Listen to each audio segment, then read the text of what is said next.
皆さん、こんにちは。今日は、との言い方について勉強します。日本語を楽しみながら勉強してください。使い方。1、行動を誰かと一緒にすることを表します。例。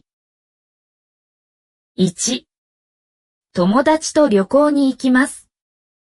2、子供とテレビを見ています。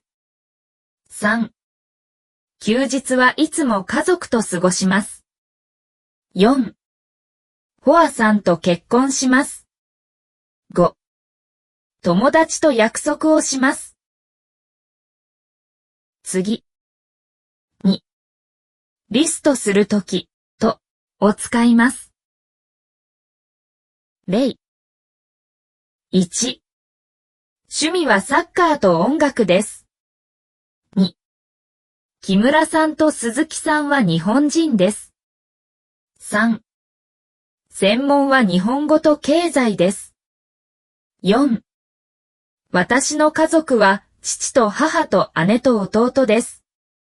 5、彼は日本語と数学の教師です。次。3、引用したり、話したことや指示、考えを伝えたりするために使います。例。1、陽子さんはすぐ行きますと言いました。2、私は田原と申します。3、彼は明日会おうと約束しました。4、今日中にできると思います。5、彼はまた後で電話しますと伝えました。次。4、文をつなげるための助詞として使います。例。1、右に曲がると駅があります。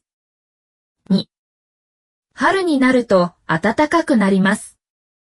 3、父は日曜日になると釣りに行きます。